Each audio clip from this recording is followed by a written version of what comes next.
Saviez-vous que Marseille est une des villes les plus importantes au monde pour le trafic intercontinental de données numériques ? C'est le carrefour de câbles sous-marins qui relie 53 pays et connecte ainsi plus de 4,5 milliards de personnes.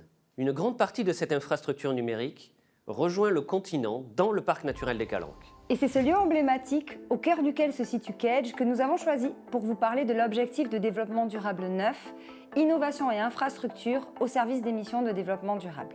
La question que nous posons aujourd'hui, c'est comment les entreprises intègrent cet objectif de développement durable dans leur stratégie et comment nous préparons nos étudiants à innover pour transformer l'industrie de manière durable.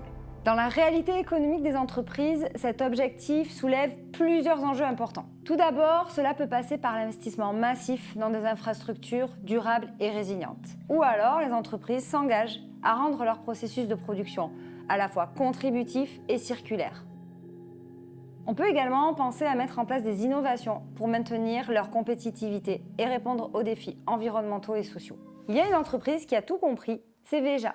Depuis 2005, elle crée des baskets différemment, mixant projets sociaux, justice économique et matières écologiques. Veja utilise des cotons biologiques et également des matières recyclées, notamment des bouteilles plastiques. Les baskets Veja sont produites dans des usines qui respectent le droit des travailleurs et la logistique des magasins est gérée par une entreprise favorisant l'insertion sociale et professionnelle. Il y a également un lieu à Bordeaux où Veja a implanté un magasin qui permet de récupérer les chaussures, les nettoyer, les réparer et les remettre sur les marchés en évitant de racheter des chaussures neuves. Ce qu'il faut comprendre avec cet exemple, c'est que bien définir en amont les objectifs d'une entreprise ou d'une stratégie, c'est la clé pour innover différemment et s'inscrire pleinement dans les objectifs de développement durable. La vision d'une entreprise, c'est une affaire de choix. Une entreprise peut choisir d'intégrer son impact environnemental, social, sociétal pour orienter sa stratégie.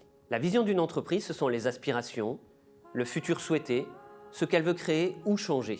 Elle s'appuie sur ses valeurs, qui sont les principes clés qui guident l'organisation et fondent sa culture. Et elle se traduit dans la mission, qui définit les activités de l'entreprise, ses objectifs et son approche pour les réaliser. Et toi, comment tu t'y prends concrètement pour préparer tes étudiants à cette ODD ?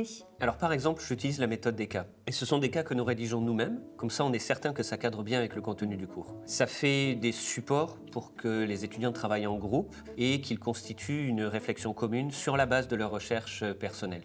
Cette année, nous avons écrit une étude de cas sur Biocop, qui permet de comprendre comment une entreprise à mission gère la relation complexe entre maintien de ses valeurs et croissance économique. Oui, justement. Ça me fait penser que dans mes cours d'innovation, j'expérimente des méthodes hybrides, notamment en proposant aux étudiants d'aller sur le terrain, d'aller étudier, analyser, observer les innovations qui les entourent pour réfléchir au sens donné à tout cela en fonction des objectifs non seulement économiques, mais aussi sociaux, sociétaux et environnementaux. C'est lors du débriefing en classe que nous identifions si, comme tu l'as précisé tout à l'heure, si ces innovations peuvent répondre aux enjeux de développement durable des entreprises et s'inscrire dans un modèle vertueux. Finalement, le but de tout cela, c'est d'expérimenter et de travailler selon des modèles vertueux. Et cela permet de contribuer tous ensemble avec les étudiants à construire des modèles et des infrastructures résilientes et durables.